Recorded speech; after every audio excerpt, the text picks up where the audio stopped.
하나님 아버지 651번째로 우리를 이끄신 하나님을 찬양합니다. 오늘 우리가 드렸던 기도가 한마디도 땅에 떨어지지 않게 하시고 하나님의 방법대로 하나님의 때에 하나님의 능력으로 그 기도를 들어 응답하여 주시옵소서.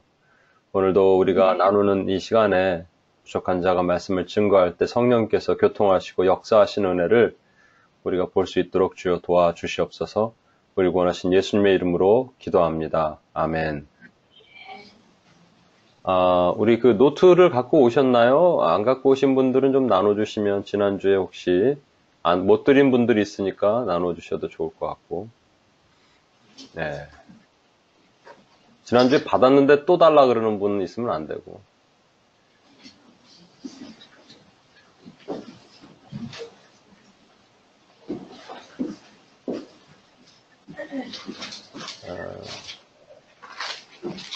거기다가 여러분 매주 갖고 오십시오. 노트가 있으시면 거기다 애드해서 만들면 훌륭한 종말론적 기도, 이게 훈련은 아니고 특강이라고 말씀드렸으니까 종말론적 기도 강의가 될 겁니다. 은정자매가 왔네요. 드디어. 그래서 나중에도 인사하겠지만 또 환영합니다.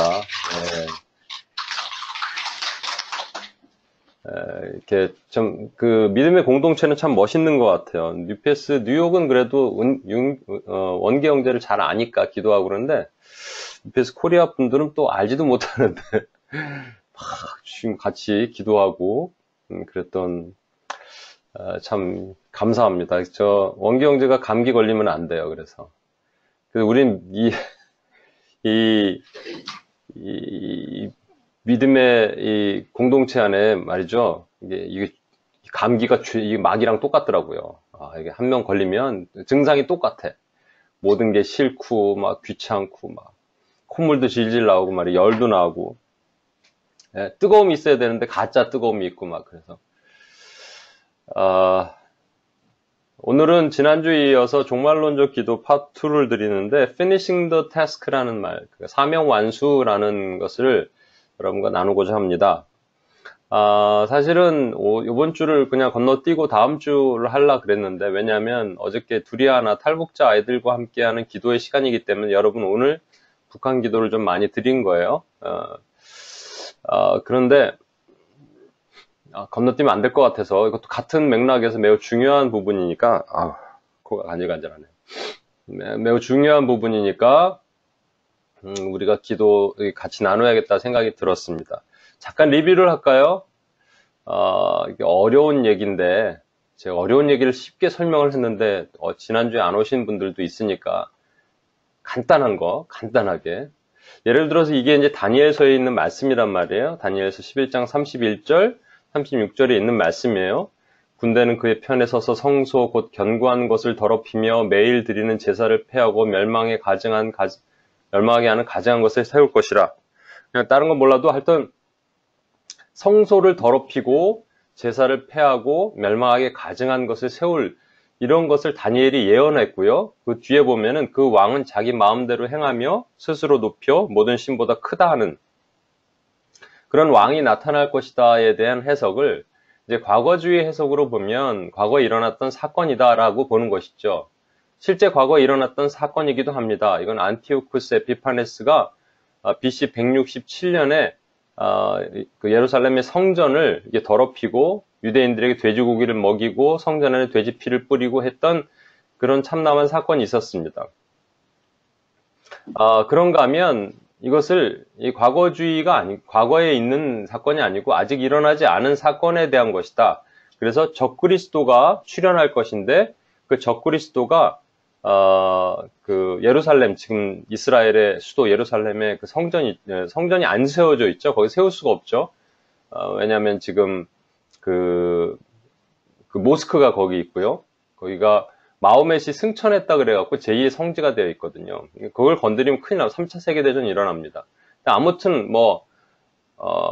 제3성전이 지금 세워진다는 그런 개념을 가지고 있으니까 제3성전이 세워져서 그것에서 제사를 드릴 때 제사를 못 드리게 하는, 멸망할 가증한 것들을 세우는 그런 적그리스도가 나타날 것이다 라고 말하는 사람들이 이제 미래주의자이에요.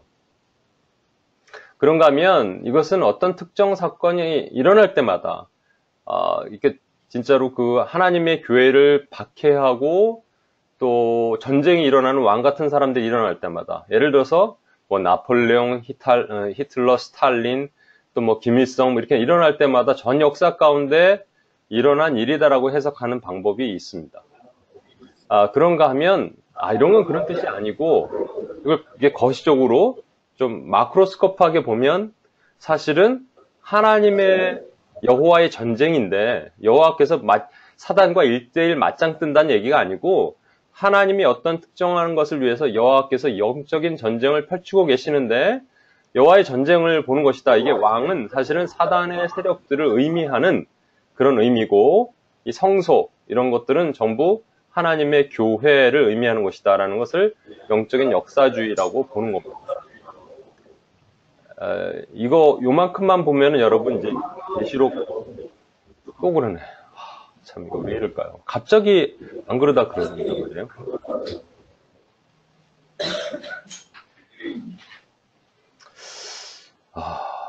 이상하네. 컴퓨터를 좀 바꿔보면 좋을 것 같아, 다음 주에. 그 영적인 역사주의, 제가 여러분 또 뮤트를 해야겠네요. 뮤트를 하면 이게 소리가, 이게 녹음을 하는데 말이죠. 이 소리가 좀 안 들려갖고. 영적 역사주의라는 이 개념, 이렇게 된다는 것이죠. 근데 이제 제가 그래서 이 그래프를 한번 보여드렸어요, 지난번에. 1번, 과거주의. 이제 과거에 있었던 사건이다. 이렇게 돼 있는 거는 이제 상관이 없는 거예요, 현재랑은. 그러니까 현재 우리가 만약에 한 중간쯤의 위치에 있다면 사실은 과거에 있었던 사건이 성경에 있는 말씀이니까 그냥 과거의 역사적인 사건으로 우리한테 적용이 안 되죠. 미래주의는 우리가 이제 중간쯤 있다 그러면 아직 일어나지 않은 사건에 대해 해당되는 거니까 사실 우리에게 직접적으로 관련이 있는 건 아니에요. 현상에서 적용할 수 있는 건 아니죠. 그렇죠? 전역사주의. 어떤 특정한 사건이 있을 때마다 나폴레옹이다, 히틀러다, 스탈린이다, 김일성이다, 뭐 이런 식으로. 최근엔 또 누구다, 뭐 이런 얘기도 있었는데, 뭐 그러한 사건이 있을 때마다 그런 사람들을 주목하면서 그런 사람이다 얘기하는 전역사주의 관점도 사실 그것이 지나고 나면 또 과거주의랑 마찬가지가 되는 것이죠. 그렇다면 영적 역사주의는 뭐냐면 하나님과 그러니까 킹덤 어드밴싱을 한다는 거예요. 하나님의 나라는 침노한다는 말이죠. 어드밴싱 한다는 것이죠. 그래서 확장한다는 말입니다. 그래서 사단의 나라를 침노해서 들어가서 하나님 나라를 침공해서 하나님 나라, 여호와의 전쟁이 시작된다.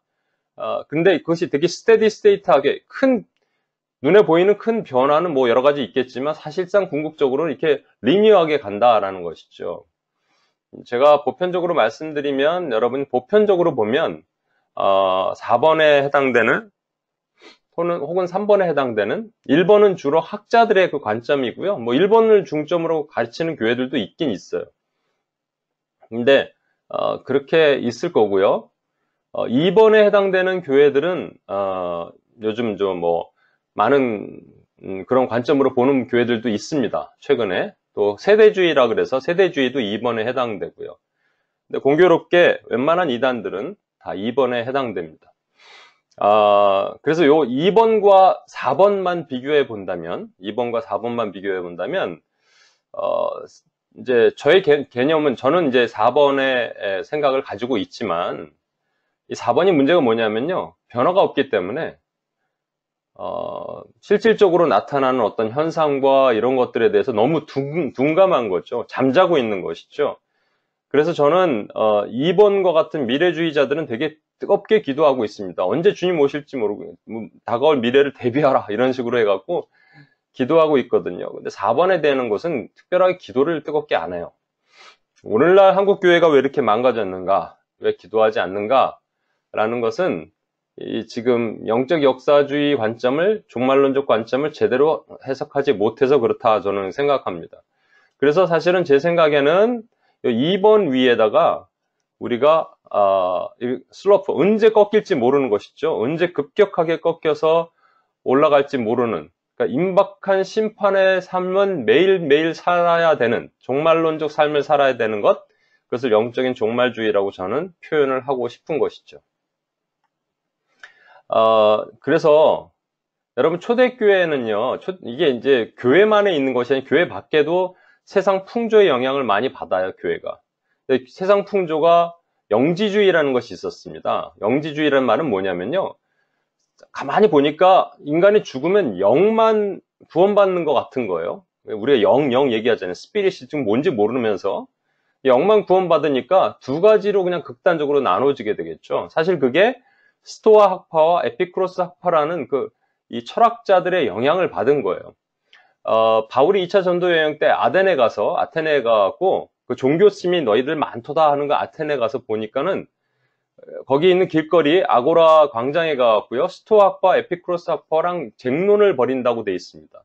근데 스토아 학파는 뭐를 주장하냐 하면요. 이 영에 속한 것이 되게 거룩한데 육은 나쁜 거예요. 그러니까 육을 쳐서 복종시키는 일을 하는 것이죠. 대표적으로 그게 금욕주의를 탄생시켰습니다. 교회 안에 금욕주의가 되게 많았어요. 어느 정도냐면요. 부부도 부부 생활하면 안 되는 거예요. 더러운 거죠. 성적인 모든 것도 다 더러운 거예요.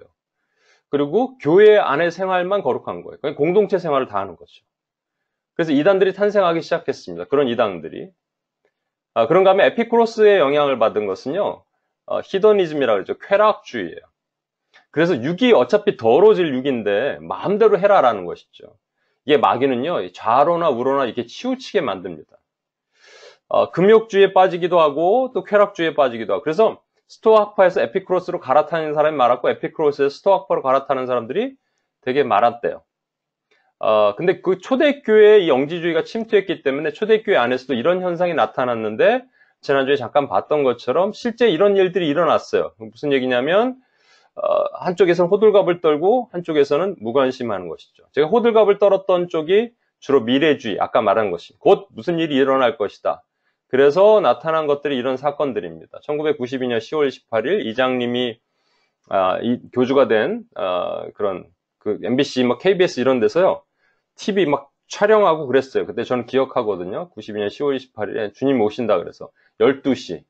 여러분 11시 50분. 와, 엄청 긴장되겠죠. 진짜 뜨겁게 기도했습니다. 이거 거의 제 기억으로 한 20, 30분 촬영했던 것 같은데 생중계 55분, 57분. 와, 그냥 엄청나게 막 쫙 부르고 막 기도했는데 12시가 넘어갔어.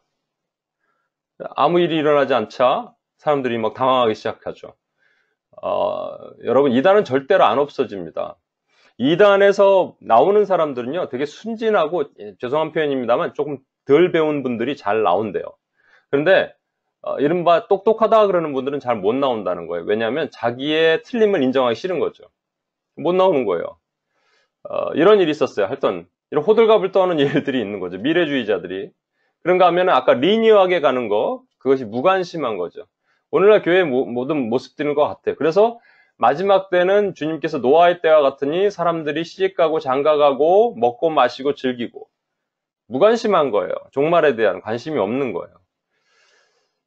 그러면 우리 주님은 뭐라고 하실까? 주님의 뜻은 무엇일까라는 것이죠. 하나님의 뜻을 한번 볼까요? 하나님의 뜻은 이겁니다. 속히 오심이에요. 계시록 22장 7절 말씀인데 보라 내가 속히 오리니 이 두루마기의 예언의 말씀을 지키는 자는 복이 있으리라 하더라. 두루마기의 예언의 말씀을 지키는 자는 복이 있으리라. 그러면서 내가 속히 오겠다. 속히 오겠다를 계시록 22장 마지막이거든요. 3번이나 말씀하세요. 속히 오겠다. 근데 진짜 속히 오셨냐고요. 이게 초대교회에게 하신 말씀이거든요. 사도 요한을 통해서. 그런데 속히 오셨냐고요. 그들은 늘 기다리고 있었을 거예요. 그런데 보니까는 1명, 2명 형장이 이슬로 사라져가기 시작해요. 베드로도 없어지고 안드레, 야고보, 요한, 빌립, 바돌로메 그 유명한 사도들 다 전부 순교당하기 시작합니다. 그리고 초대교회는 점점 어려움을 경하고 박해를 받고 있는데 주님이 속히 오신다는데 오지 않으세요. 거짓말이잖아요, 이거.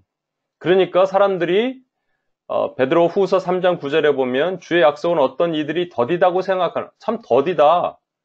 그러니까 늦게 오신다라고 생각하는 것처럼 더딘 것이 아니다. 베드로는 말했지만 사람들의 그때 생각은 더디다고 생각했을 거예요. 여러분, 만약에 주님이 내가 앞으로 2027년에 올 것이다. 2032년에 올 것이다. 너희는 2000년 후에 올 거야. 라고 초대교회에게 얘기했으면, 우리한테 지금 오셔서 이렇게 말씀하시면 4082년에 올 거야. 라고 얘기하시면 여러분의 마음이 어떨까요? 별로 이게 사실은 우리랑 상관이 없는 얘기죠. 그렇죠?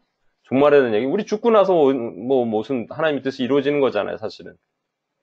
그런데 속히 오겠다고 하시는 순간 우리의 생각은 달라집니다. 속히 오겠다고 하면은 우리는 늘 긴장감 속에 살 수 있어요. 근데 사실은 그러면 하나님이 그냥 거짓말하신 것인가? 과장하신 것인가? 과장이 아니에요.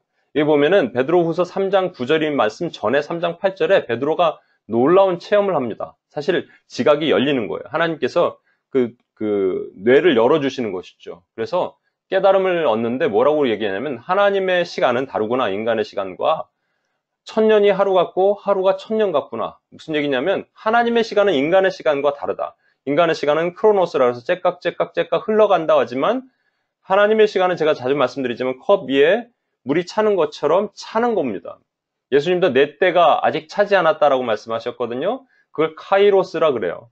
그 컵에 차는 것은 시간뿐만 아니라 어떠한 우리의 노력과 헌신과 땀과 눈물, 기도 여러 가지가 채워지는 것, 그거를 말하는 거예요.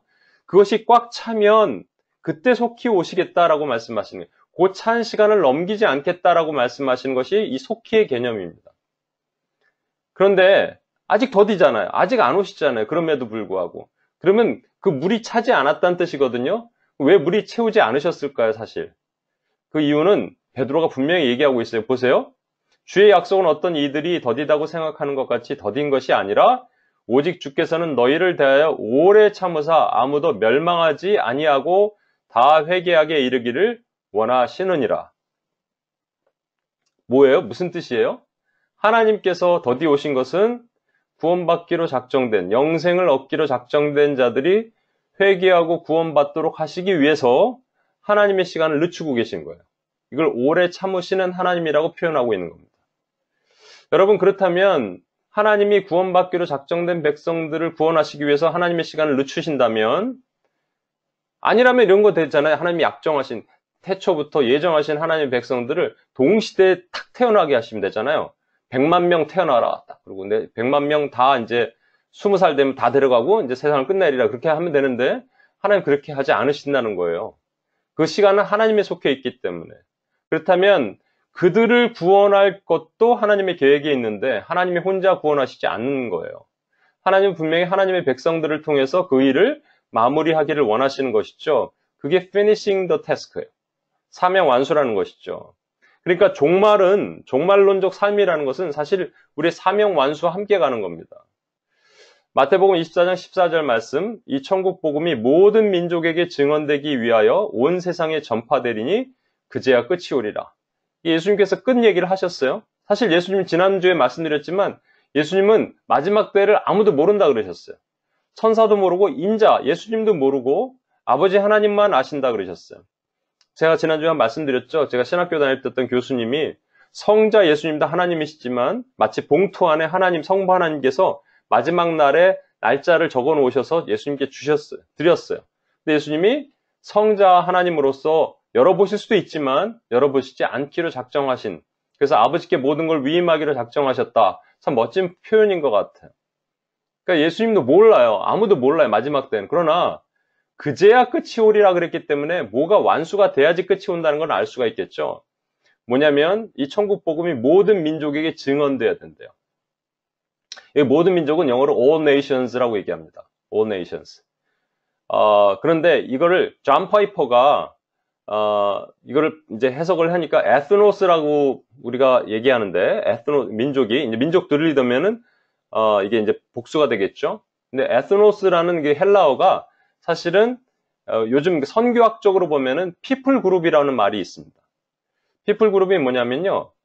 전 세계는 76억 명이 있는데 이것을 종족으로 나눠 보니까 문화와 언어와 또 지리적인 것을 구분해서 종족으로 people 그룹으로 나눠 보니까 11,500개가 있더라. 11,500개 정도가 있더라라는 것이죠.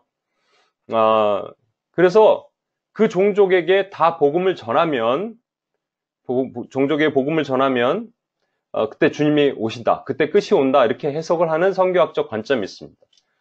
종족에게 다 복음을 어떻게 전해요? 그러니까 만약에 한 종족이 있으면 그 중에 한 명만 복음을 전하면 다 이렇게 믿게 되는 건가요? 이것도 좀 헷갈리죠. 사실은 그래서 우리가 오늘도 기도했는데 미전도 종족, unreached people group이라고 얘기하는 거는 복음화율 2% 이하의 종족을 얘기하는 겁니다. 약 6만 8천 개가 있고, 6,800개가 있고 40억 명 정도가 남아 있습니다. 근데 복음화율 2%라는 것도 인간이 만든 거거든요.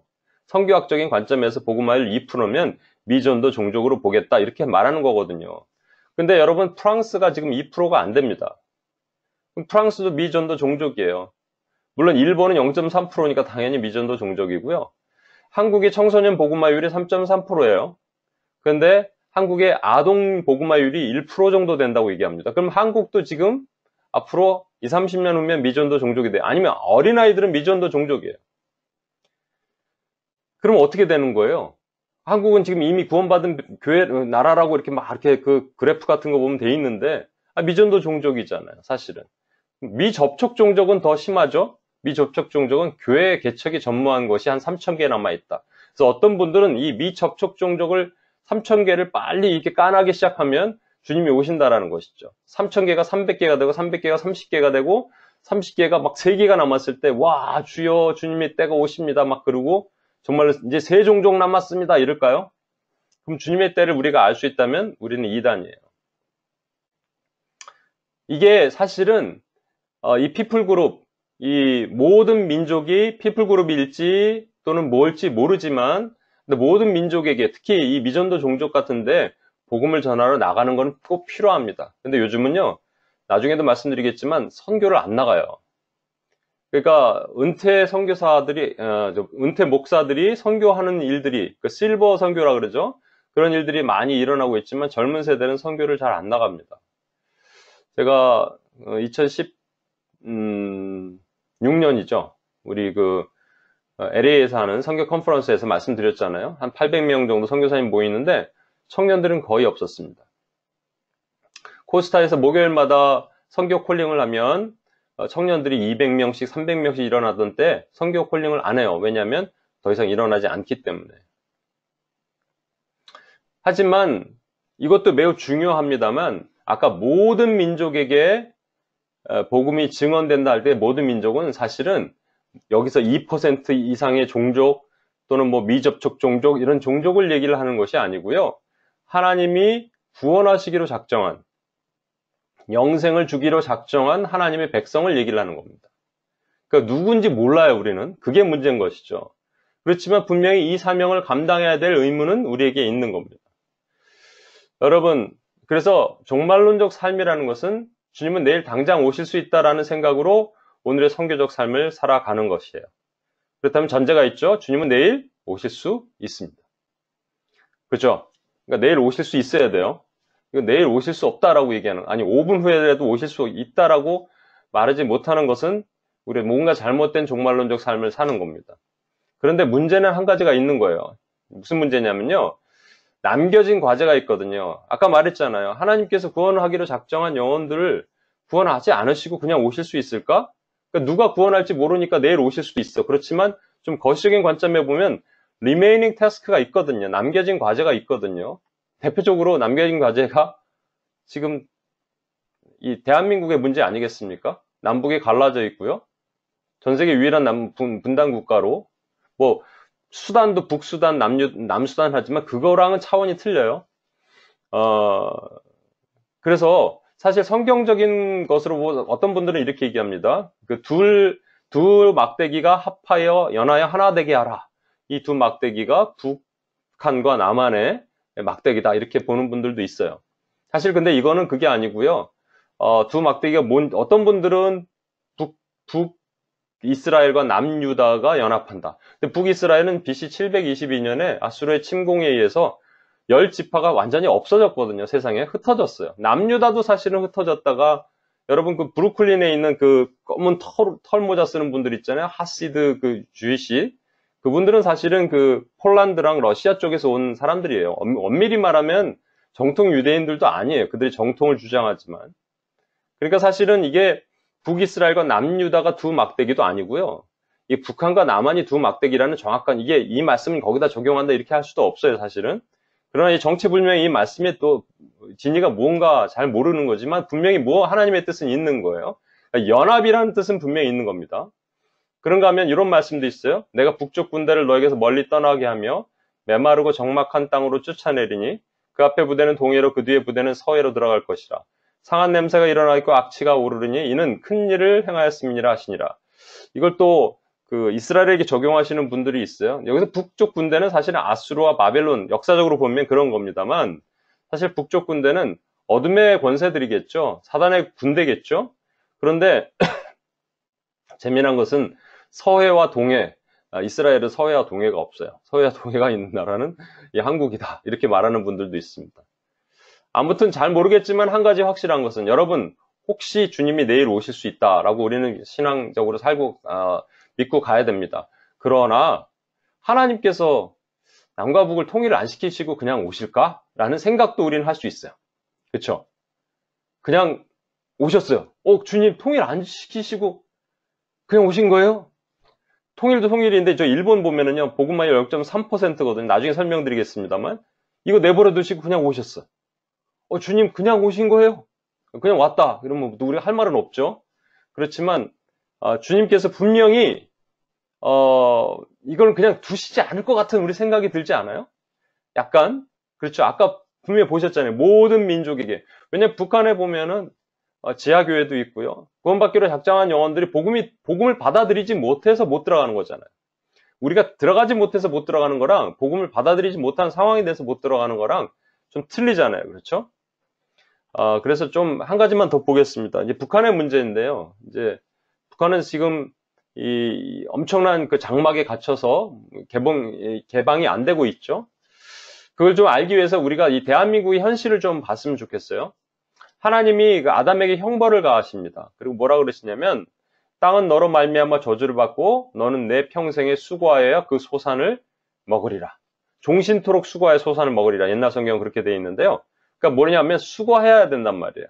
수고해서 열심히 돈을 벌어서 열심히 땅을 파서 그래서 소산을 먹어라 그랬는데 인간은 꼭 하나님의 명령을 거절해요. 그리고 거역해요. 그래서 어떤 방법을 강구하냐면요. 한쪽에서는 강도짓을 하고요. 또 한쪽에서는 거짓을 합니다. 그냥 뺏어먹는 게 편하거든요. 그래서 힘을 가진 사람이 힘없는 사람한테 강도짓을 해서 돈을 탈취하는 거예요. 착취하는 거예요. 착취하는 일들을 하는 것을 강도짓이라고 얘기합니다. 그런가 하면 거짓짓도 있어요. 거짓은 뭐냐면 힘이 약해요. 그래서 나는 힘이 없는데 그냥 어떻게 하겠어요. 그냥 거리 노숙자처럼 그냥 앉아서 한 푼만 주십시오라는 거짓짓을 하는 거예요. 사실은 여기서부터 파생된 견고한 진, 세상의 견고한 진이 나타납니다. 그게 이즘인데요. 대표적으로 강도짓이 식민주의예요. 불행하게도 말이죠. 우리나라는 이 식민주의를 경험했어요. 그렇죠? 일제강점기를 통해서 식민주의를 경험했습니다. 그로 인해서 그랬을지 여러 가지 이 산물들이 많이 나타나요. 우리 보면은 가진 자가 안 가진 자를 삭취하고 이런 일들이 많이 있었잖아요. 거기에 이제 반동으로 역작용도 많이 일어나고 그로 인해서 노사 분규도 있고 여러 가지 어려움들이 많이 있습니다만 사실 이러한 일들이 전 역사적으로 있어 왔어요. 그런가 하면 이 식민주의, 그러니까 이러한 가진 자가 안 가진 자를 이 굴복시키고 착취하는 것에 대한 반동으로 역작용으로 이 거짓짓에 대한 모습이 나타나는 거예요. 그냥 뭐냐면요. 무상으로 그냥 먹는 거예요. 그걸 공산주의라고 얘기합니다. 여러분 잘 아시는 것처럼 공산주의, 막스 레닌이 이것을 주창할 때 많은 사람들은 사도행전에서 그것을 따왔다고 얘기를 해요. 사도행전에 보면은 많은 사람들이 자신의 재산을 통용하여 사도들 발 아래 두고 사도들이 그 재물을 관리했습니다. 그래서 가난한 사람들에게 나눠주고 그런 일을 했습니다. 그런데 공산주의든 신민주의든 이게 하나님으로부터 오지 않은 건 확실한 게 무엇이냐면요. 이것은 전부 탑다운이에요. 위에서 정부가 컨트롤하든지 관리가 컨트롤하는 거예요. 그런데 초대교회는 그렇게 하지 않았습니다. 초대교회는요. 각자 willingly 자기가 원하는 대로 자기의 가진 재산을 하나님께 드렸어요. 그래서 눈치 보고 했던 아나니아 삽비라 그 자리에 죽은 거잖아요. 하나님께서 그 일을 보여주신 거잖아요. 사람의 눈치를 보고 하는 것이 아니라 하나님 앞에 겸허하라 이렇게 말씀하신 거거든요. 근데 오늘날 공산주의 같은 경우는 그냥 거짓짓을 하는 거잖아요. 그 무상복지 같은 거 많이 있죠. 사실은 그런데 이 공산주의로 하면은 잘 살 것 같은데 잘 살 것 같은 나라들이 다 못 살았어요. 지금 뭐 남미도 그렇고 지금 그 북한의 모습도 그렇잖아요. 불행하게도 우리나라 대한민국이요. 이 식민주의와 공산주의 스피릿이 같이 있어요. 그래서 어떤 모습을 한국이 나타내고 있냐면 양분되어 버립니다. 한국 사회가. 오늘 저와 여러분이 북한을 위해서 기도했잖아요. 어떠셨나요? 사실은 어제 원래 UPS 코리아의 한 자매님이 미국에서 공부하고 이제 한국에 왔던 자매님인데 이제 아이도 낳고 근데 이제 솔직하게 나누더라고요. 그분이 간증하기로 돼 있었는데 애가 아파서 못 왔어요. 제가 대신 설명을 했는데 미국에서 북한을 위해서 기도할 때 그때 이제 고난의 행군이 있던 시절 이후에 있었던 사람들은 북한에 대한 얘기를 많이 듣잖아요. 우리 같은 동포로서 너무 마음이 아픈 거죠. 실제적으로요, 여러분, 여기서 UPS 초창기에요. 한 2008년, 9년 뭐 요쯤 됐을 때 그때 만들어진 그 모퉁이돌 선교회인가에서 만들어진 영상이 하나 있어요. 그게 어떤 지하교회 할머니나 그런 분이 권사님 정도 된 분이 이불을 뒤집어 쓰고 기도하는 걸 녹음한 거예요. 그게 주여 살얼음판입니다. 살얼음판입니다. 이 나라는 살얼음판입니다. 살려주십시오라고 하는 그 기도였어요. 그 영상을 보는 그 UPS 멤버들이요. 제가 시키지도 않았는데 어떤 형제들이 전부 바닥에 무릎을 꿇기 시작하는 거예요. 어떤 형제는요. 주먹으로 막 바닥을 막 쳐서 손 부러지는 줄 알았어. 너무 세게 쳐갖고. 정말로 마음을 찢고 기도하는 일들이 그렇게 일어났습니다. 그 고난의 행군 때 강냉이 8개로 하루를 연명한다는 그런 얘기를, 말도 안 되는 얘기를 들으면서 저는 실제 가서 또 봤잖아요. 탈북자 아이들 이제 보고 보면은 뭐 키가 정말로 제 가슴도 안 내려오는데 거기가 20살 되고 21살 된 자매들이 못 먹어서 크지 못하는 거예요. 이런 걸 보면 막 가슴이 메어지는 것 같은 거예요. 그런데 요즘은 그게 안 돼요, 잘. 왜냐하면 이게 너무 이슈화 됐습니다. 정치 쟁점화 됐습니다. 안 그렇습니까, 여러분? 정치 쟁점화 됐어요. 근데 사실 이 스피릿 전체가 신민주의 스피릿과 공산주의 스피릿이 한국 사회를 이렇게 뒤덮고 우리가 잘 모르는 어떤 그 모습으로 뒤덮고 있는 상황에서 우리는 서로 이렇게 싸우고 있는 거예요. 근데 하나님이 이를 기뻐하실까요? 주님 오시는 날 주님께서 이러실까요? 왜 왼쪽에는 진보 서고 오른쪽엔 보수 서라 이렇게 하실까요? 여러분 이거 아닙니다, 여러분. 하나님의 마음을 이해하지 못하고 우리가 기도하지 못한다면 우리는 참 이게 불행하게 살다가 가는 거예요. 그래서 사실은 이게 어느 쪽이 맞냐, 뭐가 맞냐 이런 것이 아니고요. 하나님의 마음을 알고 기도하려면 저 북녘 땅의 동포들을 놓고 finishing the task. 하나님, 이 저 땅의 영혼들 그대로 두시고 남북이 통일되지 않은 상태에서 주님 오시지 않지 않겠습니까? 라는 마음으로 우리가 주님께 기도해야 되는 게 아니겠습니까? 여러분, 그 북녘 땅이 왜 저렇게 됐을까에 대한 어떤 분들의 해석은 이런 해석이 있어요. 뭐냐면요. 이게 1938년 9월 9일 조선 장로의 신사참배 결의가 일어난 때입니다. 이건 엄청난 죄예요, 사실은. 왜냐면요. 전 교회가 결의해서 하나님을 배교한 사건이기 때문입니다. 그게 영향이 있는지 없는지 모르지만 공교롭게 말이죠. 1948년 정확하게 10년 후 9월 9일에 조선민주주의 인민공화국이 창건이 됩니다. 엄청난 죄죠. 그렇다면 사실은 저 북한의 공산주의에 의한 영향으로 지금 우리가 저 북한에 들어가지도 못하고 남북에 갈라져 있는 이 상황은 사실은 교회의 잘못이라는 얘기예요. 교회 배교의 잘못이 이게 맞다면요. 그런데 더 큰 문제가 있습니다. 뭐냐면요.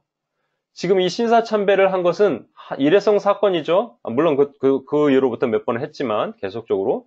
그렇지만 그로부터 지금 많은 시간이 흘러온 이 대한민국. 북한은 놔두고 대한민국은 어떤 모습이냐면요. 가증한 우상숭배가 더 많아지기 시작했어요. 여러분 집집마다 하나씩 드라빔, 하나 내지 2개씩 드라빔이 있다고 얘기했죠. 그 드라빔이 우상이잖아요. 휴대용 우상. 그 휴대용 우상이 뭐냐면 자녀들이에요. 자녀들을 몰렉신에다가 갖다 바치고 부모를 위해서 자녀들을 갖다 바치는 거예요. 애들 막 학원에다 갖다 막 조지기 시작하는 거죠. 막. 애가 어떤 대학을 들어가는지 뭔가, 집안의 70%를 자녀 교육비를 쓴다니까. OECD 국가 1위잖아요, 사실은. 돈이 우상이 됐죠. 그래서 아이들의 꿈은요, 더 이상 무슨 과학자, 무슨 탐험가 이런 게 아니에요. 유튜브, 뭐, 방송인, 뭐 이런 거 있잖아요. 돈 되는 거는 다 한다. 돈이 우상이 됐습니다. 그리고 사람이 우상이 됐어요. 그리고 아까 말한 것처럼 뭔가 폭력적이고 음란하고 가증하고 이런 것들이 전 세계적으로 한국을 너무 강력하게 뒤덮기 시작했어요. 정말 소망이 없는데 그렇다면 정말 어떻게 해야 될까? 여러분, 좀 한국 사회에 제가 여기 와서 보니까 말이죠. 은정자매도 여기 있다가 오래 있다가 갔으니까 느낄 거예요. 그죠? 차이를 느낄 거예요. 그 스피릿의 차이를, 영적인 민감도가 있다면 그 차이를 느낄 거예요. 저는 매일 느낍니다. 미국에서 제가 19년 있었기 때문에 매일 느껴요. 아, 기도도 잘 안 돼요. 여기서는. 미국에서는 막 1시간 감았다 떴다면, 그 정도는 아니지만 하여튼, 그냥 탁 하면 그냥 1시간이 지나지만, 여기는 기도가 이렇게 안 돼요. 이건 분명한 뭔가 차이가 있는 거예요. 그럼 어떻게 해야 될까요? 소망이 없는데.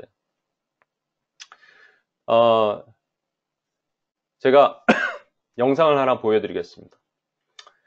영상 보여드리면서 설명을 드릴게요.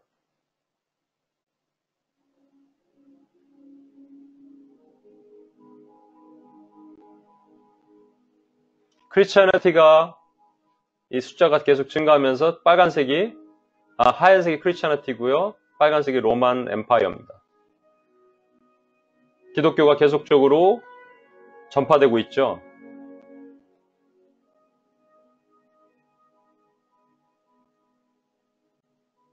그 다음에 이슬람이 등장합니다. 이슬람이 등장하면서요. 이슬람 세력이 엄청난 세력으로 인해서 유럽 전체와 북아프리카 쪽이 초토화되기 시작합니다. 이거는 그 러시아 쪽은 동방정교예요. 사실은 약간 좀 캐톨릭적인 요소가 강하죠. 아무튼 이렇게 하다가 이거는 종교는 아니니까 몽골이 전 세계를 뒤덮는 시간을 겪습니다. 그래도 기독교는 무너지지 않아요.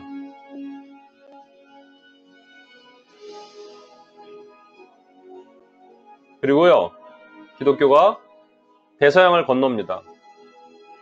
그리고 아메리카와 미국 북미 대륙을 덮습니다.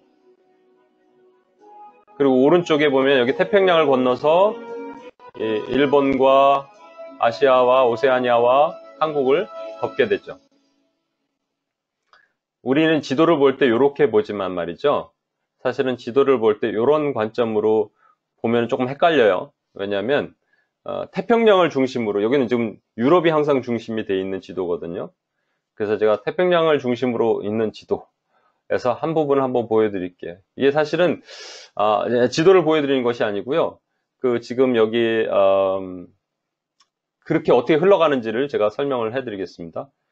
여러분, 바울이 2차 전도 여행을 갈 때 얘기해요. 바울이 2차 전도 여행을 떠날 때 여기 보면은 안디옥이라는 곳에서 출발해요. 더베, 루스드라, 이고니온을 가고 여기서 부르기라를 거쳐서 아시아 쪽으로, 여기서 아시아는 우리가 말하는 아시아가 아니고 소아시아, 터키 지역이에요. 아시아로 가려고 그랬는데 성령께서 막으셨어요. 그래서 부르기아를 지나서 갈라디아로 지나서 무시아에 멈춰서 비두니아로 가려고 그랬습니다. 그랬더니 이번에는 예수의 영이 허락하지 않으세요. 그러니까 이쪽으로 가지 말고 저쪽으로도 가지 말라는 얘기예요. 그러면 하나님이 원하시는 곳이 있잖아요. 그래서 무시아에서 드로아로 갔는데 드로아라는 요 해변가에 있는 도시에서 환상을 봅니다. 마케도니아라는 곳에서 한 사람이 손짓해서 와서 우리를 도우라라는 환상을 보게 돼요. 그 환상을 보고 나서 간 도시가 있는데 뒤에 거로 다시 한번 조금 더 설명드릴게요. 안디옥이라는 곳에 출발을 하죠. 그래서 이렇게 가려고 그랬는데 성령이 허락하지 않으시고 이렇게 가려고 그랬는데 또 성령이 허락하지 않으세요. 예수의 영이 허락하지 않으세요. 근데 왼쪽으로 첫 번째 갔다면 아마 이 터키에서 머물렀다가 배를 타고 이렇게 내려왔을 겁니다. 그런데 두 번째 가려면 아마 인도, 중국으로 넘어갔을 거예요. 사실은 이 두 번째 길을 하나님께서 막으신 거예요. 아놀드 토인비는요, 이것이 인류 역사상 가장 위대한 시간이었다라고 얘기를 합니다. 왠지 아십니까? 이게 바울의 복음이 동진을 했다면 지금 인도, 중국 이런 쪽에 복음화가 엄청나게 일어났을 수도 있습니다. 그런데 하나님은 그걸 허락하지 않으시고요. 이쪽으로 가서 이 빌립보라는 한 도시를 통해서 유럽으로 복음이 확산되게 만드신 거예요. 그래서 빌립보는요, 유럽의 복음화가 일어난 전진 기지가 됩니다. 근데 많은 역사학자들은 그렇게 얘기를 해요. 왜 하나님께서 동진을 허락하지 않으시고 복음의 서진을 허락하셨을까? 동진을 한다면 인도와 중국 같은 종교성이 강한 곳으로 들어가게 됩니다. 인도는 지금 3억 개 정령을 믿고 있는 힌두교가 그 전부터 있었거든요. 중국도 지역 종교들이 너무 많았고요. 잡신 종교들이 많았고요. 그러니까 복음이 들어가다 복음이 변질될 가능성이 있거든요. 그런데 이 유럽은, 그 당시에 유럽은 물론 야만인들이 있었지만 헬레니즘 문화를 가지고 들어갔기 때문에 철학이 태동하게 됐죠. 철학을 같이 갖고 들어갑니다. 그래서 철학을 가지고 신학이 완성될 수 있도록 만들어준 그런 개념이라고 우리 성경학자들은 많이 얘기를 하죠.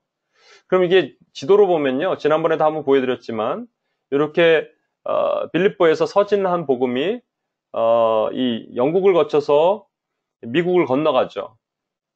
이게 기독교만을 얘기를 한 겁니다. 그래서 미국을 쭉 돌아서 어디로 가냐면 이 한반도를 거쳐서 중국을 거쳐서 오는데 어느 쪽에서 딱 막히는 쪽이 하나 있어요. 그걸 스탄 지역이라고 지난번에 말씀드렸을 거예요. 스탄이라는 것은 나라가 아니고요. 한 7개 나라의 연합입니다. 스탄의 크기가 전체 인구로 따지면은 2억 8천만 명 정도 된대요. 세계에서 네 번째로 큰 나라가 되는 것이죠. 그리고 일곱 번째로 큰 사이즈가 되는 나라입니다. 따지자면. 근데 이게 신기하게 말이죠. 이 중국과 인도 옆에 딱 버티고 있어갖고, 인도도 지금 복음화율이 엄청나게 증가하고 있고, 중국은 그 가정교회가 많이 폭발적으로 증가하고 있잖아요. 여기서 복음이 들어가야 되는데, 치고 나가야 되는데, 마치 이게 딱 가로막고 있는 모습을 하고 있는 것 같은 거예요. 그러니까 이게 미국에서 건너간 복음이 말이죠. 막고 있는 것 같다. 이렇게 지난번에 제가 설명드린 거는 여기까지 설명을 드렸습니다. 그런데 사실은 조금 더 엄밀히 따지고 보면 여기가 엄청난 키르기스탄, 카자흐스탄, 우즈베키스탄, 파키스탄, 아프가니스탄 여기가 엄청난 이슬람의 이 강력한 이슬람의 영들이 있는 곳이거든요. 그러면 여기서 도리어 중국이나 인도로 복음이 거꾸로 흘러나갈 수 복음이래요. 죄송합니다. 복음이 아니라 이슬람의 영이 거꾸로 흘러나갈 수 있는 거잖아요. 그렇죠? 근데 못하고 있는 이유가 뭔지 아십니까? 그것은 중국이 공산화됐기 때문이에요. 중국이 공산화됐기 때문에 사실은 이슬람의 영이 못 들어온 거예요. 사실 중국 왼쪽에 가면 신장 위구르라 그래서 위구르 자치구가 있어요. 거기는 중국인처럼 안 생긴 이 카자흐스탄이나 이런 쪽 같이 생긴 사람들이 살고 있는 곳이거든요. 거기는 거의 100% 무슬림들만 살고 있죠. 그런데 거기서의 영향이 동진하지 못하는 이유가 뭐냐면 중국의 공산당이 집권하고 있기 때문에. 그러니까 공산당은 종교를 인정하지 않잖아요. 물론 중국은 부분적으로 인정하고 있다고 하지만 특히 이슬람은 되게 경계합니다. 그 영향력이 얼마나 큰지 알기 때문에. 여러분, 아까 태평양을 건너온 이 복음이 말이죠. 일본을 살짝 건너뛰고 한국에 옵니다. 한국보다 150년 전에 먼저 복음이 들어왔다. 그럼 물론 캐톨릭이라고 하지만 그 이후에 동시다발로 아펜젤러가 일본 거쳐서 한국으로 왔거든요. 아펜젤러와 언더우드가 한국에 와서는 복음을 꽃피웠는데 왜 일본의 복음이 여전히 0.3%일까요? 우리는 그 이유를 알지 못하지만 제가 한 가지 더 이런 관점에서 여러분과 좀 말씀을 나누고자 합니다. 저는 복음을 막고 있는 그 강력한 선이 이 스탄 지역도 복음을 막고 있는 곳이지만 복음의 서진을 막고 있는 곳이지만 엄밀히 따지면 복음을 1차적으로 강력하게 막고 있는 것 중에 하나가 대한민국, 이 한반도라고 생각이 들어요.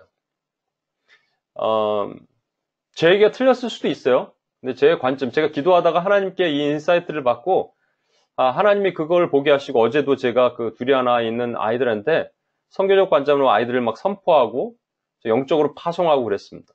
여러분, 한국은요, 자랑스러운 1위가 되게 많아요.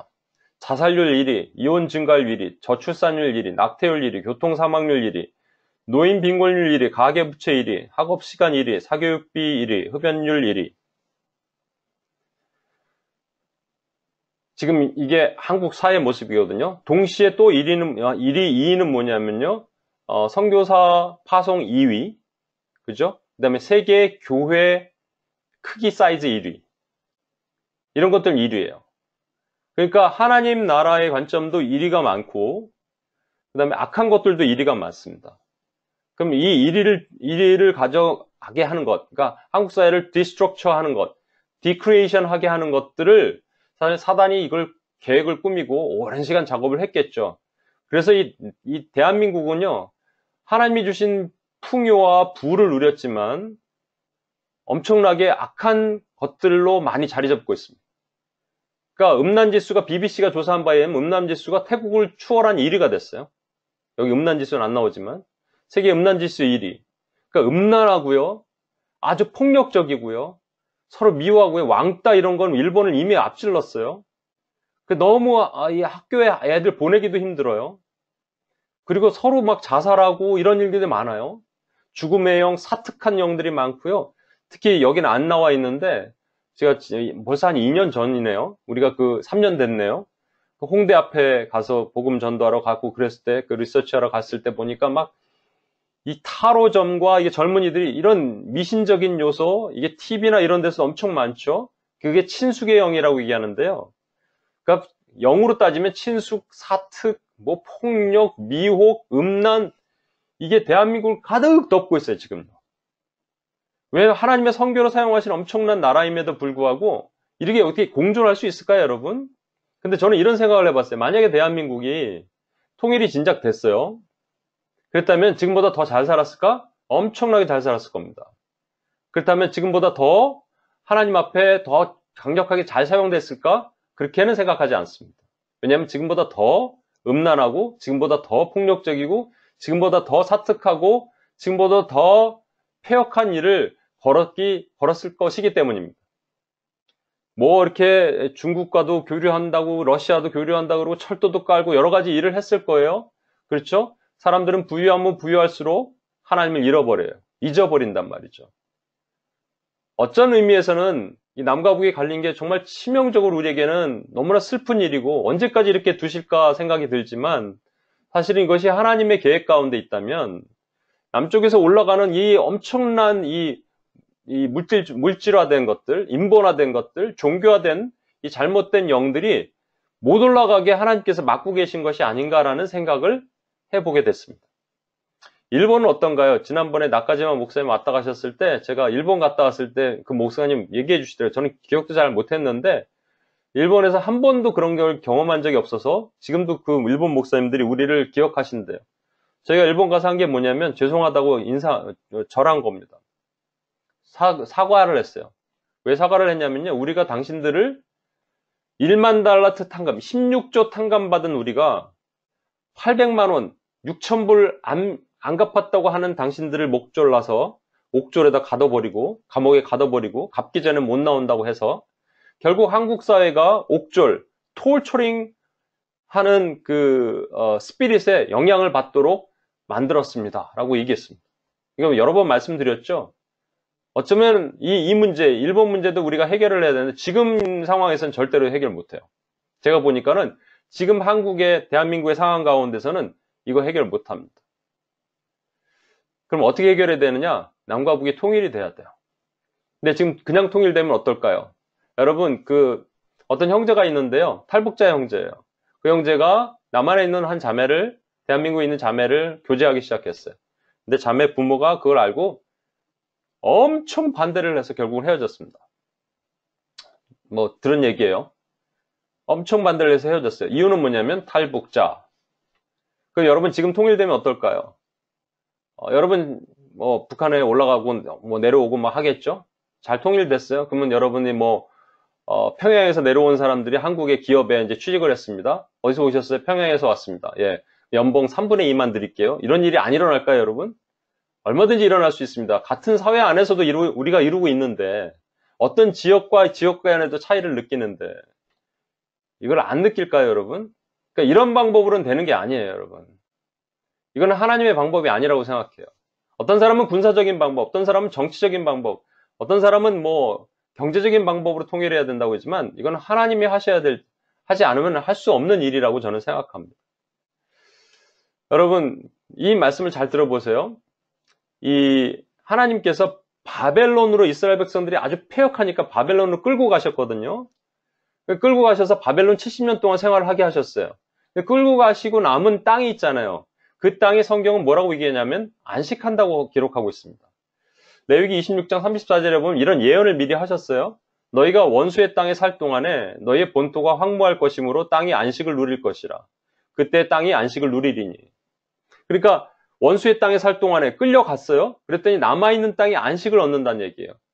무슨 얘기냐면 땅이 안식을 얻는 건 아니겠죠. 그 땅이 지금 사람으로 인해서 사람의 죄악의 관영함으로 인해서 오염됐는데 그 사람들이 없으니까 오염될 이유가 없는 땅을 하나님이 안식한다라고 보신 거예요. 그 말씀이 역대하 36장 21절에 정확하게 나와 있습니다.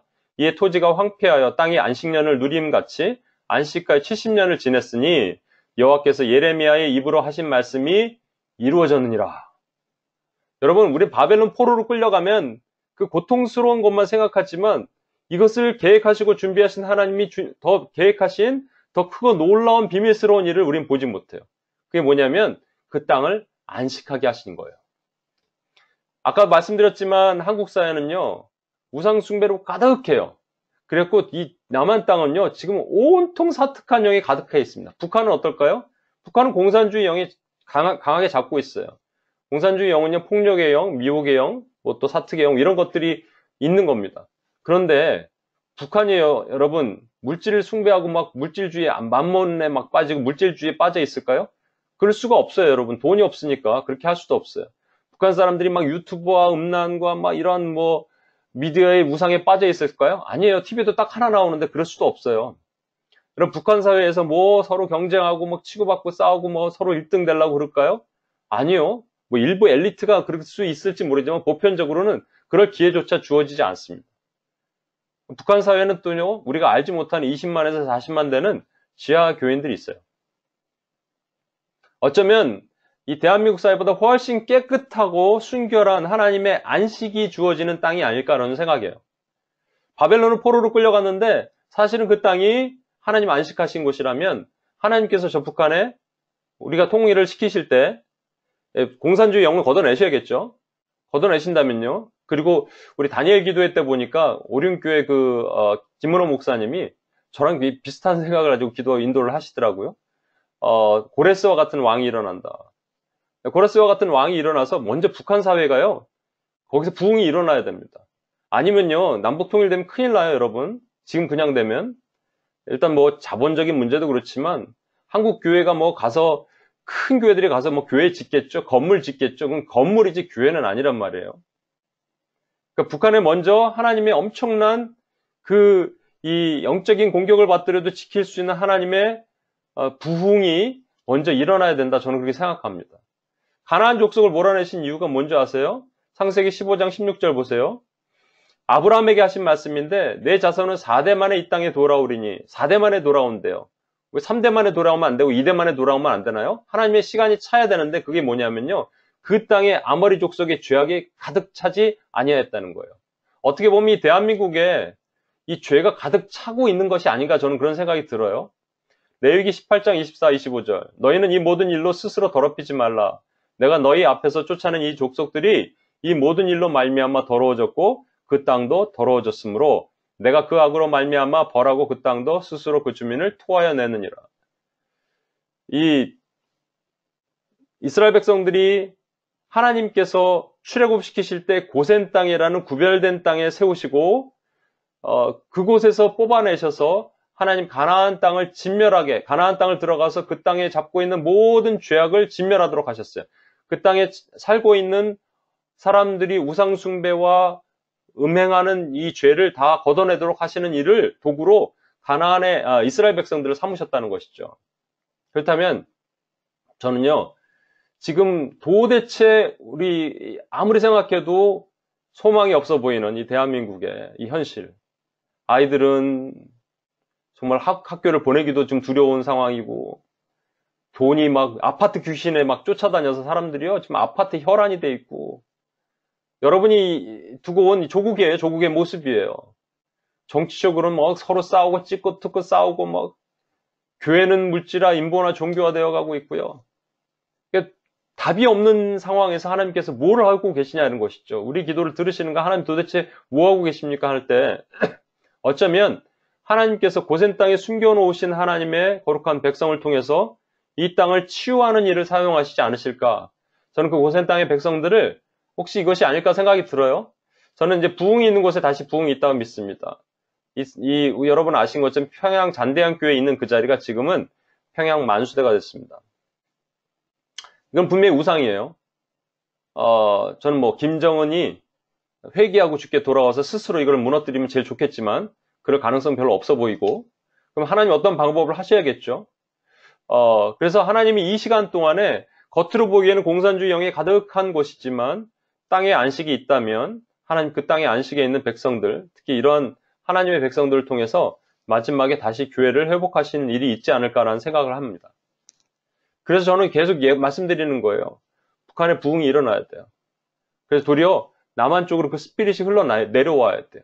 그리고 남쪽에서도요, 대한민국에서도요, 저와 여러분처럼 이것을 알고 깨어서 기도하는 사람, 고센 땅에 구별되어 놔둔 사람들 통해서 하나님이 가나안을 진격해서 가나안에 있는 어둠의 영들을 몰아내기를 주님이 원하시는 것이라 저는 믿습니다.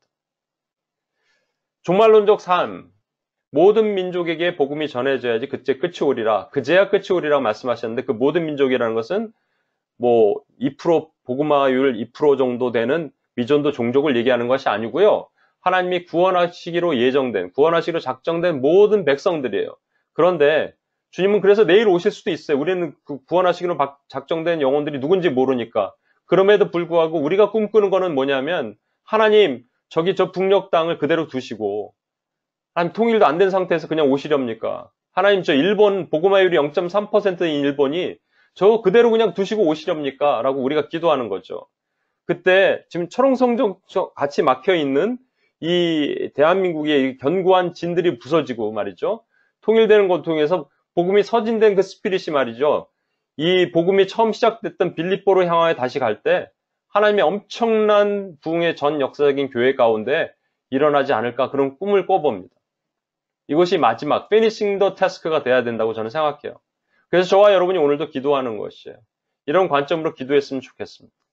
이 찬양 우리 같이 한번 부르고요.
우리 한 번 더 이 찬양을 드릴 때요.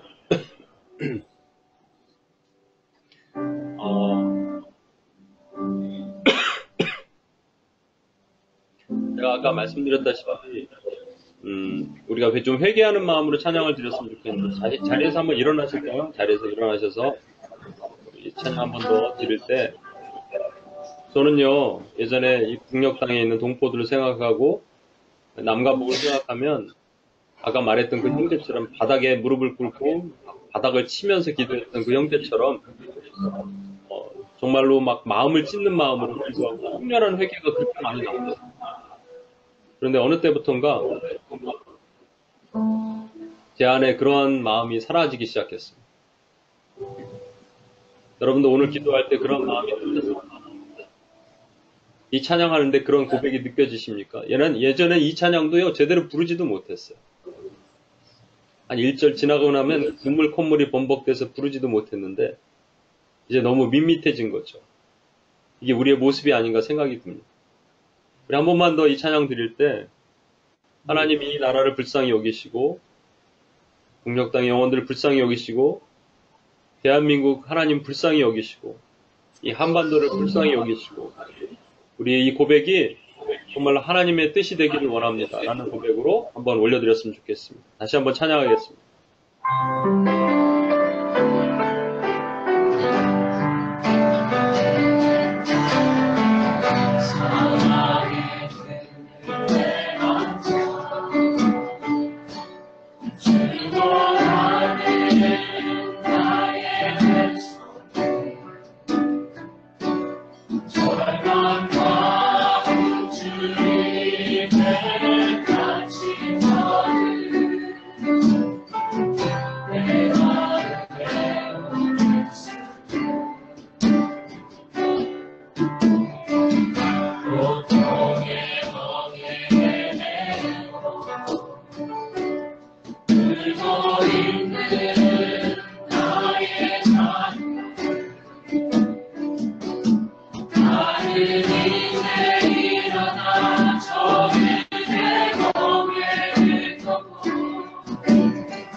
우리 이 시간 같이 한번 기도하겠습니다. 여러분이 대한민국 땅을 위해서 여러분의 고국, 조국, 여러분이 부모님이 계시고 가족이 계신 곳을 위해서 한번 기도하겠습니다. 정말 총체적인 난국인 것 같아요. 어디 하나 기쁨의 눈을 둘 곳이 없습니다. 역창조가 계속 일어나는 가장 심한 곳이 됐습니다. 나쁜 것들이 이리가 이렇게 많을지요. 그런데도 동시에 소망도 있는 것이 하나님의 교회들이 있고 그리고 선교가 아직 남아있는, 그런데 선교사들은 없어요. 그래서 아까 말씀드린 대로 하나님께서 숨겨두신 순결한 아직 섞이지 않고 타협하지 않은 그 영혼들을 위해서 우리 하나님께서 남북을 통일을 시킬 준비를 하고 계신 것이 아닌가 생각이 듭니다. 그 전에 우리가 회개해야 될 것이 있어요. 대한민국 지은 죄가 있습니다. 신사참배 죄로 인해서 만약에 1938년 9월 9일 신사참배 죄로 인해 1948년 9월 9일 조선인민주주의 민주공화국이 탄생된 것이 맞다면 지금은 그 신사참배보다 더 폐역하고 가증한 일들이 대한민국 사회에 일어나고 있습니다. 그렇다면 우리 죄로 인해서 하나님의 선교가 이루어지지 못하고 있는 것이잖아요. 저와 여러분 이걸 회개해야 됩니다. 누군가 고센 땅에 구별된 자들이 마음을 찢고 회개하고 나갈 때 하나님은 그 땅을 치유하실 겁니다. 우리의 눈물과 기도가 없어서 아까 카이로스 하나님의 컵에 차기까지 시간만 흐르는 것이 아니라 우리의 눈물과 땀과 헌신과 노력의 기도가 있어야 됩니다. 주여 불쌍히 여겨주시고 이 땅을 고치고 치유하여 주시옵소서. 하나님, 내가 두고 온 고국이 하나님 아버지 저토록 망가지는데 하나님의 아버지 눈 뜨고 하나님 내가 보지 못하고 하나님 아버지 정말 방만하고 잠자고 있었던 모든 죄를 용서하여 주시고 시간 교회마다 마음을 찢는 하나님 거룩한 흰옷 입은 자들이 일어나게 하여 주시옵소서. 그렇게 한번 같이 한번 주여 한번 외치고 기도하고 나가겠습니다. 기도하시겠습니다.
우리 한 번 더 기도할 때 이 시간 오늘도 우리가 북한을 위해서 기도했지만 저도 그렇습니다. 저도 솔직하게 마음을 찢고 회개합니다. 마음이 예전 같지가 않아요. 또 한국 사회는요 4분 오열이 되어 있고요. 정치적인 이슈, 쟁점화에 대해서 북한을 마음을 예전 같지 않다는 분들도 많이 있고요. 그런데 하나님의 마음은 그게 아닙니다. 우리가 더 기도해야 되고요. 회개해야 됩니다. 시간 북한을 놓고 기도할 때, 저 북녘 때 우리 동포를 놓고 기도할 때 동포처럼 느끼지 않는다고 말하는 분들도 있어요. 이것도 죄입니다, 여러분. 하나님 앞에 우리가 하나님의 큰 그림을 보지 못하고 하나님의 마음을 이해하지 못하고 기도하지 못했던 죄 회개하면서 하나님 아버지 저 북한 북녘 땅에 남겨두신 아직도 하나님 그 믿음을 지키기 위해 숨겨놓은 지하교인 포함해서 하나님을 모르고 오늘도 죽어가는 수많은 영혼들이 있습니다.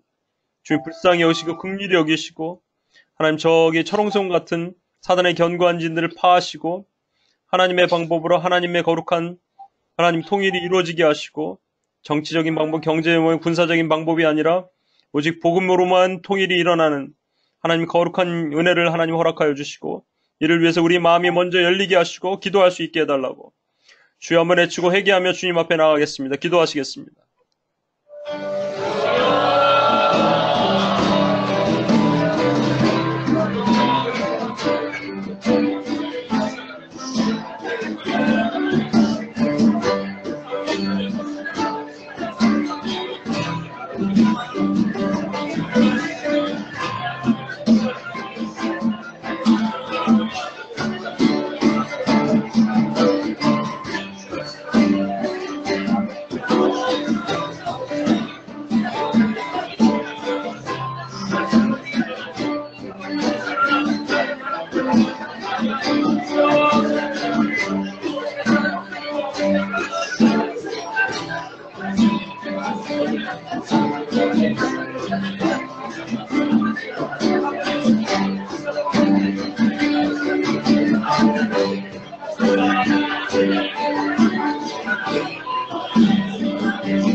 우리 시간 기도할 때는 제가 아까 말씀드렸다시피 하나님께서 바벨론으로 유대인들을 포로로 끌려가시게 하신 그 참남한 일 가운데 하나님이 계획하신 것이 있었습니다. 그것은 유대 땅이 하나님의 안식을 얻도록 하신 것입니다.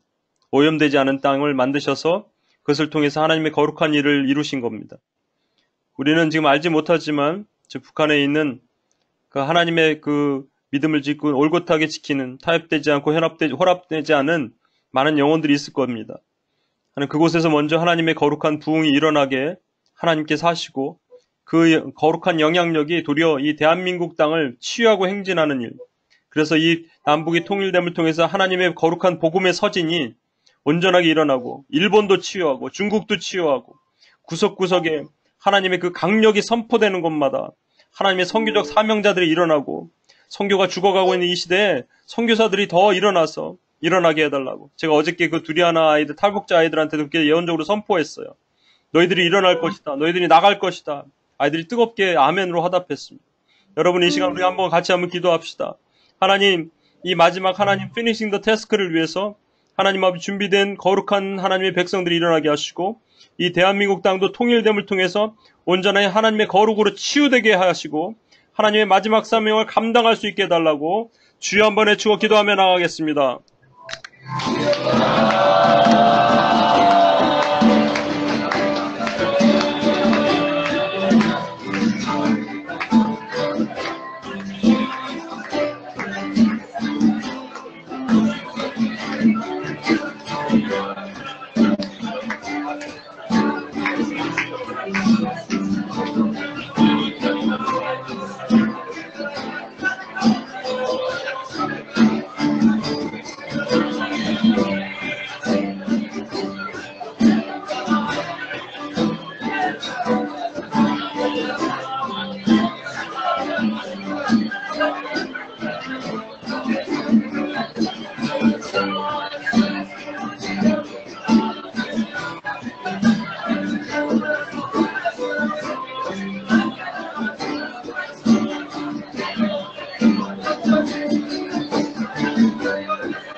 하나님 아버지, 주님의 복음이 온 모든 민족에 증거돼야 주님 그제야 끝이 온다고 말씀하셨는데 하나님 구원하기로 작정한 하나님의 백성들에게 반드시 복음은 증거될 것입니다. 주님이 내일 오셔도 우리는 주님을 맞을 것이지만 주님, 북녘 땅, 아직도 허리 잘린 이 모습으로 남아있는 이 땅, 또 뭔가 가증한 것으로 폐역한 그 수치가 너무나 높아지고 있는 대한민국을 그냥 두시고 치유하지 않으시고 주님이 오신다면 너무 슬플 것 같습니다. 우리 하나님 아버지, 이 대한민국이 통일되게 하시고 통일의 동력으로 하나님 아버지 열방을 치유하는 선교사들이 이곳에 더 많이 흰옷 입은 백성들이 일어나게 하시고 하나님 복음화 0.3%밖에 안 되는 일본 땅도 고치며 치유하는 거룩한 일들이 우리가 상상을 초월하는 하나님의 나라의 일들이 일어나게 주님 도우셔서 하나님의 마지막 피니싱 더 태스크, 사명 완수를 하는 하나님의 복받은 나라, 흰옷 입은 동방의 예의지국으로 하나님 만드시고 하나님 그 일을 하나님 완수할 수 있는 하나님의 백성들로 세워 주시옵소서. 이를 위해서 하나님 아버지 우리가 드리는 이 기도가 하나도 땅에 떨어지지 않게 하시고 하나님 나라의 하나님의 방법으로 하나님의 능력으로 이루어 주시옵소서. 이렇게 행하실 주님을 찬양합니다. 예수님의 이름으로 기도합니다. 아멘.